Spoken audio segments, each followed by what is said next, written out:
Hey there, it's Anne-Marie Rodriguez de Colleen, founder of Ruby Red Coaching and Consulting. I'm currently working with an amazing group of senior leaders and business owners from North America and the United Kingdom as part of my Time to Act masterclass. And we've been talking about the importance of proactively broadening our perspectives so that we're better able to make better decisions and to become better human-centric leaders, particularly during these very transitional and uncertain times. And I really wanted to share some of the best nuggets of our discussions with you, as I think they're incredibly useful to every leader right now.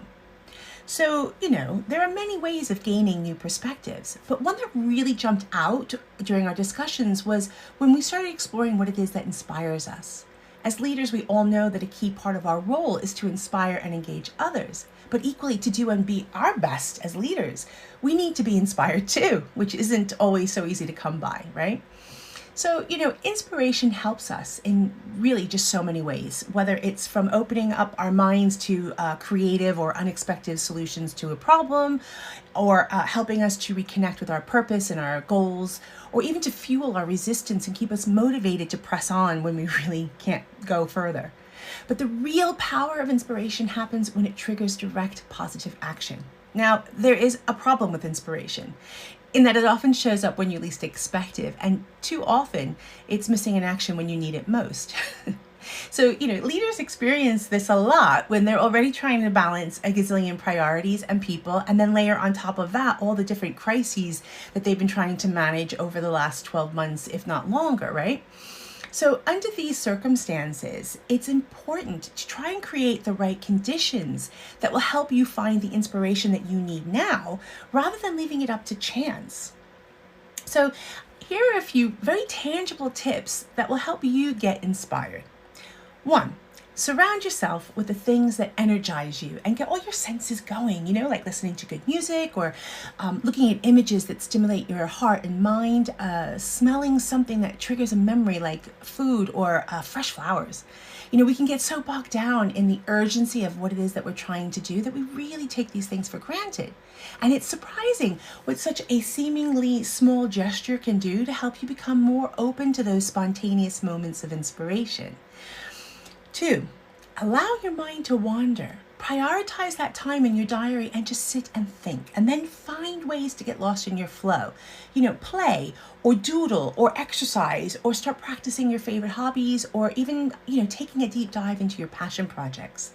Anything that allows your mind to rest and be open to new information and new connections is going to be helpful. 3, change your routine and actively look for inspiration everywhere you go. When you're stuck in your daily routine, you stop noticing the things around you and you don't open yourself up to anything new. And this can be as simple as just working from a different room in the house, or eventually, taking a different route to work each day, or going to lunch in a different place, or, getting your coffee from a different shop. What it is about is becoming consciously aware of what's different around you and what that impact is having on you.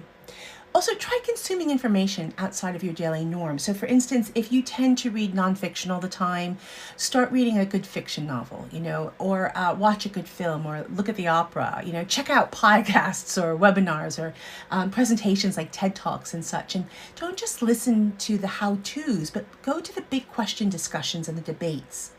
Look for different news sources coming out of different countries or focusing on different target audiences with different missions. Try a dedicated good news website and check out what's inspiring others to take action.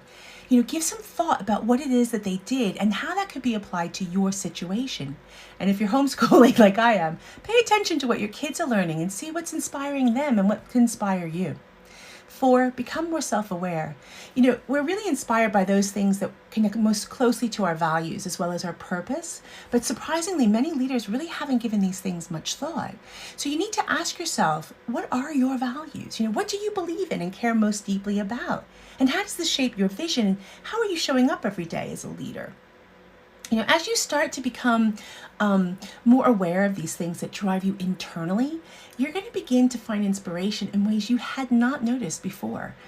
And this was particularly true for me. It was a really important exercise I did not so long ago, and it directly led to me founding the Feminist Coaching Collective, which is a non-for-profit initiative where we provide leadership development services to support women's advancement as political leaders across the UK. So it's been fundamental for us. And fifth, talk to others. Seek out and share ideas with people that either lift you up or challenge you or embody a different perspective than your own, and ask them, what's inspiring them lately. Of course, fleshing out your thoughts with a qualified coach is another great way of testing new ideas and making connections and thinking through new approaches in a safe and very neutral environment. So those are my tips to help you find your inspiration and to continue to elevate your leadership and really become an architect for our new emerging future. So I hope you find those things helpful, and I look forward to talking to you again soon.